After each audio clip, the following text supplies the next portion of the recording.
Fala moçada, tudo certo? Preparados para mais uma aula de História do Brasil? Uma aula muito legal em que a gente vai falar do período que sucedeu a chegada dos portugueses ao Brasil. Nós vimos, né, lá que em 1500 Cabral aporta aqui em terras tupiniquins, mas e daí? Efetivamente nós já teremos o início da colonização? Não, veremos que ainda não há um interesse direto da coroa portuguesa em colonizar o Brasil. Nós teremos então um período aqui em que essas terras elas serão praticamente esquecidas, mas não abandonadas, que será então o período pré-colonial, que vai lá de 1500 até mais ou menos 1530, 1532 ou 1534. Vocês podem achar todas essas datas aí como o fim desse período pré-colonial e também, claro, o início da administração efetiva da colonização portuguesa aqui no Brasil. Preparados? Vamos contar história então.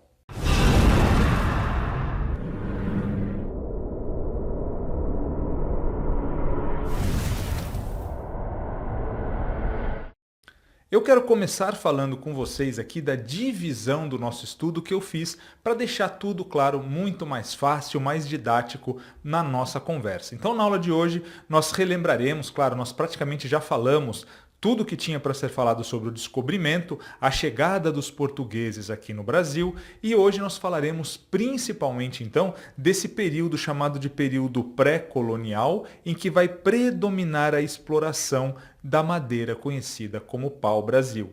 E nós falaremos, né, a partir da próxima aula, nós falaremos principalmente então daquele momento em que Portugal vai efetivamente instaurar aqui uma administração um pouco mais centralizada. Na verdade, iniciará descentralizada com a criação das companhias, das capitanias hereditárias, desculpem, tá joia? E nós também falaremos um pouquinho do catolicismo no Brasil.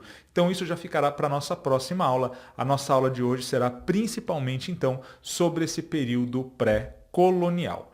Então tá lá, pessoal, olha só. Nós sabemos, né, que lá em 22 de abril do ano de 1500 chegavam ao Brasil 13 caravelas portuguesas que estavam sob o comando do famoso Pedro Álvares Cabral. Inicia-se aqui então a história brasileira. Peraí, né, professor? A história brasileira do ponto de vista europeu, é claro. Nós já vimos na nossa primeira aula que havia sim uma série de povos já habitando o território que se tornaria o Brasil. Então, a diferença é que a partir de agora nós começaremos a ter uma história escrita em território brasileiro. Então, o que nós temos antes é uma pré-história, ou seja, é um momento em que a história ela era oral, ela não era escrita, e agora nós começamos efetivamente o período da história aqui no território onde atualmente nós temos o Brasil, tá joia? Com a chegada, então, dos portugueses lá em 1500. À primeira vista, então, esses portugueses eles vão ver o quê? Eles vão ver um monte muito grande, e aí eles vão chamar esse monte de Monte Pascoal. Vocês sabem, em seguida eles percebem que esse monte ele é acompanhado por outras terras, vão então chamar essas terras de Terras da Vera Cruz. E é isso então que está relatado onde? Está relatado na carta de Pero Vaz de Caminha, que era o escrivão que acompanhava a expedição, tá? Nós já veremos um trechinho dela. Bom, já no dia 24 de abril, ou seja, 2 dias depois então da chegada desses portugueses no Brasil, nós temos o primeiro contato entre os indígenas brasileiros que habitavam a região e os portugueses. Nós veremos também que esses indígenas eram indígenas da etnia tupi, né? Eram os tupis que estavam ali naquela região. Nós podemos dizer então que desde o norte do Brasil, né, na região litorânea, lá do norte do Brasil, né, o atual Nordeste, até praticamente o sul do estado de São Paulo, viviam então essas etnias que nós chamamos de tupis. Mas ao sul nós temos também os guaranis e eles têm uma semelhança, eles guardam uma língua muito próxima, né, que é o tupi-guarani, então eles conseguem se entender. E mais para o interior do Brasil, nós teremos outras tribos, outras etnias indígenas conhecidas como tapuias. Mas conhecidas por quem, né? Todos eram tapuias? Não.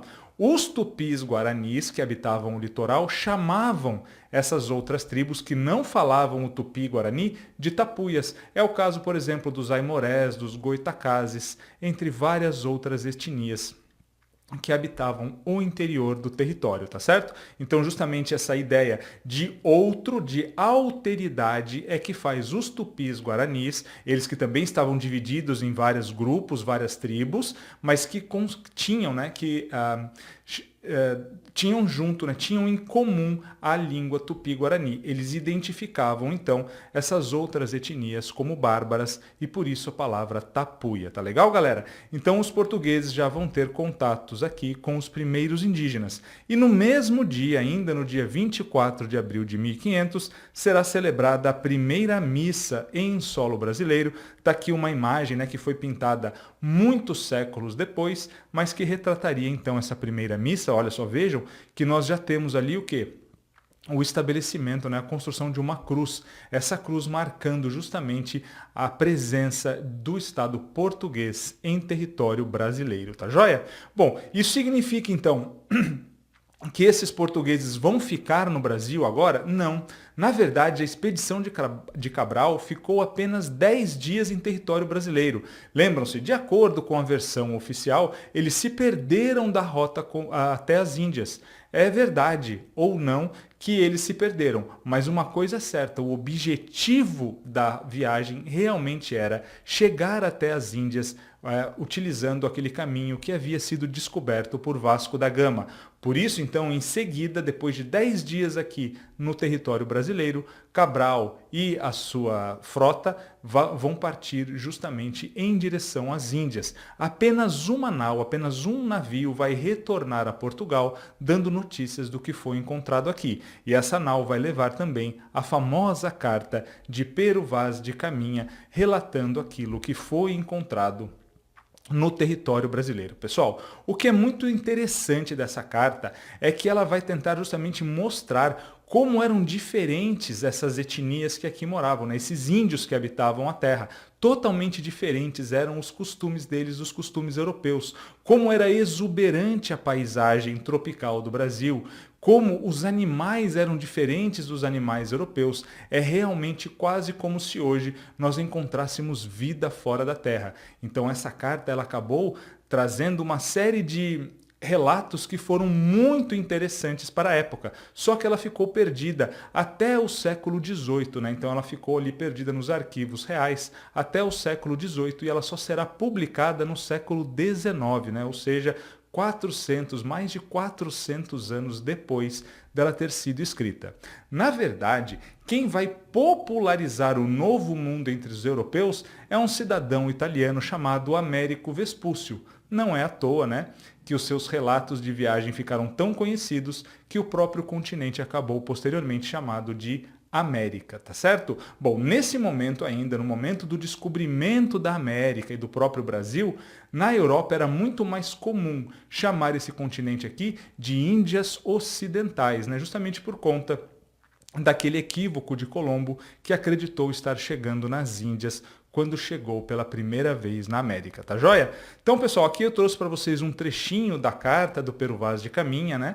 Mostrando a chegada deles no Brasil. Só quero destacar alguns trechos aqui. Olha só, falando então que um dia antes deles efetivamente chegarem aqui, né? No dia 21 de abril, eles já avistaram sinais de terra. Em primeiro lugar, um grande monte, né? Essa vista de terra foi de um grande monte, que eles chamaram de Monte Pascoal, mas eles também viram, olha só, terra-chã, ou seja, terra plana. Essa terra, eles deram inicialmente o nome de Terra de Vera Cruz, né? Então é aqui o relato já bastante conhecido da história do Brasil. Então, muito interessante aqui a carta do Pero Vaz de Caminha, mostrando o choque cultural dos europeus com os habitantes do território brasileiro, né? Que viria a ser o Brasil ainda, é claro. Bom, como é que será então dividido, pessoal, o nosso estudo sobre a história do Brasil? Já vimos então que eles chegaram aqui, Nós vamos falar um pouquinho hoje sobre esse primeiro período em que Portugal não se interessou tanto pela exploração do território e posteriormente Portugal vai sim instaurar aqui uma administração colonial. É o que nós chamamos de Brasil colônia, tá? Então hoje nós estamos falando aqui do período pré-colonial, que vai até mais ou menos 1532, já vimos, essa datação varia, alguns autores colocam 1530, outros 1534, eu escolhi 1532, porque é a data da fundação da primeira cidade do Brasil, né, da primeira vila, que é justamente São Vicente, que será instaurada no Brasil, né, por Martim Afonso de Souza. Nós veremos isso um pouquinho nessa aula, mas principalmente na aula que vem. E posteriormente, então, nós falaremos então desse Brasil colonial, que vai de 1532 até 1822, que acontece justamente o quê? A famosa, olha só, independência do Brasil, né? Aí o Brasil, então, ele vai começar a ser governado por um rei. É o período que nós chamamos de Brasil Imperial, onde nós temos os dois reinados, né? O primeiro reinado, que vai de 1822 até 1831.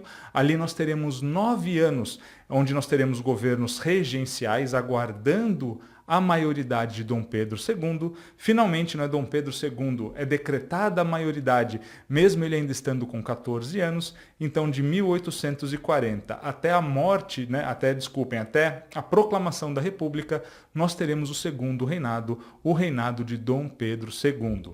Finalmente, nós entramos então na República, que vai até os dias de hoje e se inicia lá em 1889. E aí a República, né, ela tem uma série de subdivisões, começando com a República da Espada, que faz parte da República Velha, assim como a República Oligárquica. Finalmente nós teremos, né, a Era Vargas, com os 3 períodos distintos, o governo provisório, o governo constitucional e o Estado Novo. Finalmente nós vamos para a Segunda República, também conhecida como República Populista, que vai de 45 até 64, quando é instaurada no Brasil uma ditadura militar que dura de 64 até 85. Finalmente, nós chegamos na nossa atual república, que é conhecida como República Democrática e que vai de 85 até os dias de hoje. Tranquilos? Então, só para vocês se situarem aqui na nossa história, né, na periodização da história do Brasil. Bom, galera, então continuando aqui a nossa conversa sobre o período pré-colonial, o que eu quero mostrar para vocês é, se Portugal, então, num primeiro momento não tinha muito interesse no Brasil, e por que não? Lembrem-se que já havia um comércio importante estabelecido de especiarias na Europa. Já havia mercado, já havia demanda para aquelas especiarias. Nós vimos a pimenta, noz moscada, a canela. Então, aqueles temperos que vinham do Oriente, também tecidos, eles tinham muito mercado, tinham muito valor. Então, a ideia de Portugal, que acabou de descobrir uma rota para fugir, não é, dos intermediários, para fugir dos árabes, para fugir das cidades italianas que dominavam esse comércio pelo mar Mediterrâneo, Portugal queria agora o quê? Lucrar, né? E vai acabar dando então mais atenção ao comércio com as Índias do que com o Brasil. E em primeiro lugar por isso. Em segundo lugar, na carta de Pero Vaz de Caminha, ele vai relatar a Dom Manuel, que era o rei de Portugal na época, que aqui não foi encontrado metal precioso. Então, não havia já automaticamente um interesse de Portugal em gastar, porque era caríssimo, né? Você teria que investir muito para vir explorar terras tão distantes como o Brasil. Ou seja, o único produto que eles encontraram de interesse foi o famoso pau-brasil, que servia justamente para quê? Servia justamente para que fossem construídos navios, móveis, casas e também a seiva avermelhada, né, o interior ali da madeira, servia para fazer uma tintura vermelha que era muito apreciada. Então esse era um dos poucos produtos de interesse que os portugueses encontraram aqui no Brasil. Isso vai acontecer em 1501, quando numa expedição aqui o Gaspar Lemos, ele vai percorrer o litoral e descobrir então o pau-brasil. Na verdade, os europeus já conheciam essa árvore, tá? Ele vai descobrir que aqui nós tínhamos também essa árvore em abundância e vai começar a explorar. Para vocês terem uma ideia, existem estimativas de que um Manaus, né, um navio repleto, né, lotado de pau-brasil, ele valia até 7 vezes menos do que um navio carregado com especiarias, ou seja, era um comércio bastante secundário inicialmente aqui para Portugal. Bom, em 1503, nós vamos ter então o seu Gonçalo Coelho fundando aqui as primeiras feitorias, naquele mesmo modelo que nós falamos da África. Vocês se lembram? Quando Portugal começa então as suas navegações a contornar o continente africano, ele vai criando o quê? Entrepostos comerciais. Na verdade, pessoal, uma feitoria é uma edificação fortificada, uma espécie de armazém que serve tanto para defesa quanto para quê? Para estocar os produtos. Lembre-se, esses navios, né, não é como hoje, que todos os dias teria navios, né, saindo daqui para levar esses produtos para Portugal. Não, esses navios vinham uma, duas vezes por ano para serem carregados. E ao longo do ano, alguns portugueses ficavam aqui e administravam, né, justamente a compra dessa madeira, principalmente do pau-brasil primeiro, e a estocagem até que os navios chegassem para levar tudo isso para Portugal, tá bom? E era isso, então, esse era o grande papel das feitorias. Até, pessoal, olha só, que em 1526 nós vamos ter uma expedição de guarda-costas que foi liderada por Cristóvão Jaque, justamente o quê? Com o objetivo de defesa da costa. Defesa contra quem? Defesa contra piratas e corsários, né? Que na verdade é praticamente a mesma coisa. A diferença é que os corsários, eles são piratas que são custeados, né? Que recebem dinheiro do governo dos seus países, tá certo? Principalmente, então, holandeses e franceses que já tinham interesse aqui, também no território brasileiro, nos produtos que podiam ser extraídos daqui. Galera, é muito importante nós entendermos uma frase do rei da França da época, chamado, né, de Francisco I. O Francisco I, ele disse o quê? Ele disse o seguinte: eu desconheço o testamento de Adão que dividiu o mundo entre Portugal e Espanha. Ou seja, ele desconhecia a validade do Tratado de Tordesilhas, porque o Tratado de Tordesilhas, basicamente o que ele faz é dividir o mundo entre duas nações apenas. Lembrem-se, a França e a Inglaterra estão começando também a iniciar a sua expansão marítima, estão se consolidando também como estados nacionais e vão querer, é claro, o seu pedacinho de terra, né? Vocês sabem, a Inglaterra vai sim conseguir praticamente uma grande extensão territorial, não inicialmente, mas ao longo do tempo na América do Norte, que dará a origem às 13 colônias americanas. A própria França também vai tentar algumas invasões ao Brasil, posteriormente vai conseguir se estabelecer, né, na Guiana Francesa e em algumas ilhas também.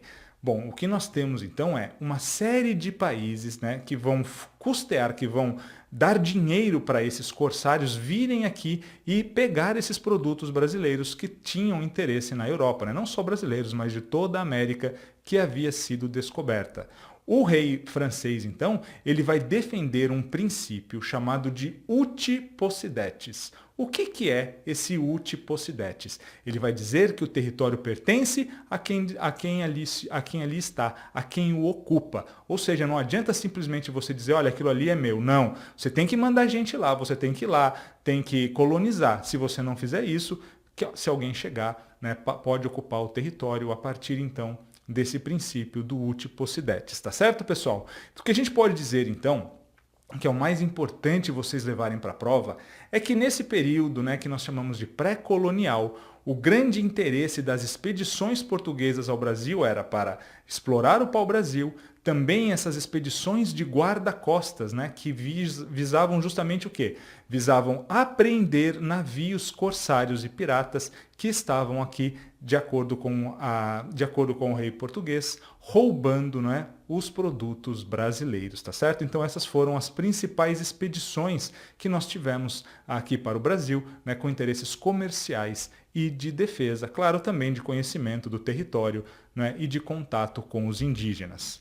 Bom, se esse primeiro ciclo que nós temos, então, é do pau-brasil, esse ciclo, né, ele, como nós vimos, ele era secundário com relação à importância do comércio com o Oriente, porque o sucesso desse comércio com as Índias e a inexistência de metais preciosos na costa do Brasil relegaram essas terras, né, o Brasil, ao quase esquecimento durante os primeiros 30 anos após o descobrimento. Por isso que a gente fala que é um período pré-colonial, onde Portugal não vem efetivamente colonizar o território.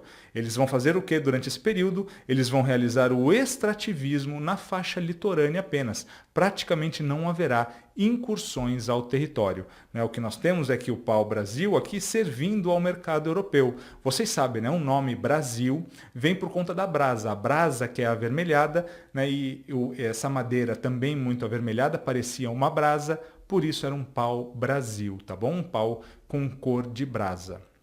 E servia, para a confecção de móveis e barcos e a sua seiva avermelhada de corante para tecidos, ou seja, tinha valor comercial na Europa. Como é que era feita essa extração, pessoal? Os portugueses vinham para cá, se organizavam para entrar na mata e cortar essas árvores? Não, claro que não. O que eles vão fazer é justamente o que? Colocar os indígenas para fazer esse trabalho. De que modo? Nós temos sempre que ter em mente, pessoal, que aqui não há escravização ainda, tá? No período pré-colonial não há escravização de indígenas. O que nós temos aqui é um sistema de escambo. O que era o escambo? Escambo nada mais é do que trocas, Então, os portugueses vinham e davam instrumentos para os índios que os índios não tinham na sua cultura, como machados, facas e também aquelas quinquilharias que nós estamos acostumados a ouvir, espelhos, bacias, mas que tinham utilidade para os índios, tá? Então, inicialmente foi uma troca benéfica para os dois. Os índios conseguiam instrumentos que eles não tinham e uma madeira que era abundante aqui na floresta, eles entregavam para os portugueses. Claro que com o tempo, esses índios vão se sentir explorados e é claro que haverá sim algumas revoltas contra essa exploração portuguesa. O grande problema, pessoal, é que os portugueses já conheciam a arma de fogo.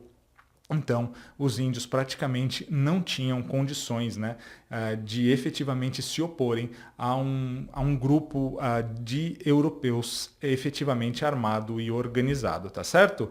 Bom, então é isso que nós temos que entender, que à medida que os indígenas resistiam à dominação dos europeus, os colonos não hesitaram em usar a violência e a violência armada, Olha só, veja aqui, nessa foto, olha, o europeu, ele tem armas que os indígenas não têm. Então acabava sendo uma grande vantagem para os europeus. Apesar do governo português defender o princípio de liberdade indígena, os colonos eles poderiam recorrer àquilo que era conhecido como guerra justa. O que era então essa guerra justa, pessoal? A guerra justa era justamente aquela guerra contra os indígenas que eram autorizadas pelo governo português. E quando é que os colonos podiam efetivamente, então, já que em regra, Portugal entendia que os índios eram livres. Quando é que os colonos, que os portugueses que vinham para o Brasil, podiam fazer guerra contra os indígenas? Em algumas ocasiões, olha só. Basicamente nos casos em que os indígenas se recusavam à conversão à fé cristã, então se eles não aceitassem se converter ao cristianismo, eles podiam ser exterminados pelos colonos. Ou então, quando eles impediam a divulgação da religião, ou ainda quando eles quebravam acordos ou agiam com hostilidade contra os portugueses. Então, se os índios atrapalhassem os portugueses de alguma maneira, eles podiam recorrer à famosa Guerra Justa, o que promoveu, claro, um extermínio dos indígenas aqui no nosso território. Como é que funcionava então? Bastava eu ser português, eu podia vir aqui, ia lá na feitoria e comprava essa madeira para levar para Portugal? Não, pessoal. A coroa portuguesa, ela exercia o monopólio da exploração do pau-brasil. Esse sistema ficou conhecido como estanco, tá? Cuidado para não confundir com o escambo. Escambo é a troca, que é feita entre os portugueses e os indígenas. O estanco é o monopólio da coroa portuguesa, do rei de Portugal, sobre tudo que tem aqui nas terras brasileiras. Mas é claro que o rei não vinha aqui diretamente explorar. Ele concedia concessões para que particulares viessem, claro, pagando uma porcentagem daquilo que fosse explorado, Então, para a exploração de pau-brasil, o governo de Portugal concedia esses direitos de exploração, essas concessões a alguns particulares. Como é que eles faziam? Nós vimos, eles estabeleciam aqui aquilo que nós chamamos de feitorias, que eram aqueles armazéns fortificados, que muitas vezes, inclusive, eram nômades, né? Não ficavam num único lugar, porque a madeira ia se esgotando ali naquela região, eles precisavam mudar de lugar. Tá? E é claro que eles deveriam pagar um imposto, né? 1/5 daquilo que era retirado, ou seja, 20% do pau-brasil extraído tinha que ir para a coroa portuguesa, garantindo assim o famoso monopólio nesse sistema chamado de estanco, tá certo? Pessoal, vale salientar, olha só, que a primeira concessão à exploração de pau-brasil foi dada a uma companhia de comércio que era liderada por um nome muito famoso, o chamado, olha só, Fernando de Noronha. Em alguns livros aparece com L, tá? Fernando de Noronha, não tem problema, ambos são aceitos, né, como nome aqui desse comerciante que foi o primeiro a obter a concessão de explorar o pau-brasil aqui no nosso território. Bom, nesse nosso período pré-colonial, então, nós temos que lembrar do quê? Em primeiro lugar, nós temos economicamente o ciclo do pau-brasil, porque era o produto que tinha alguma aceitação imediata na Europa, sem que exigisse de Portugal grandes investimentos, como seria o caso da cana-de-açúcar, que teria que ter toda a instalação aqui dos engenhos, a plantação da cana-de-açúcar, que não é nativa do Brasil, ou seja, então o pau-brasil estava lá, era só fazer esse escambo com os índios e levar para Portugal. Nós temos então que lembrar que a mão de obra utilizada é a mão de obra indígena, livre, onde por meio do escambo os indígenas, né, cortavam a madeira e trocavam por produtos com os portugueses. Esse sistema então de escambo, ele não era um sistema inicialmente que apenas explorava os índios. Havia sim exploração, mas os índios também tinham interesses, né, naqueles produtos, porque eram produtos que facilitavam muito a sua vida, produtos tecnológicos vindo de Portugal. Tá? E é claro que isso era feito por meio da instalação de feitorias, já que não havia uma administração ainda centralizada no Brasil, né? Nós sabemos, nesse período, Portugal não se interessou ainda tanto por essas terras. Isso vai mudar, pessoal, isso vai mudar por conta principalmente de invasões estrangeiras. Nós vimos, olha só, os franceses, os holandeses, os ingleses chegando aqui para também explorar, tentar inclusive colonizar e pegar uma parte do território que seria português pelo Tratado de Tordesilhas, e além disso, olha só, começa a acontecer uma decadência do comércio com as Índias Orientais. Portugal começa a ver os seus lucros no comércio com as Índias diminuírem, e isso fala, opa, vamos ver se não vale a pena a gente explorar melhor aquele grande território que nós temos no continente americano.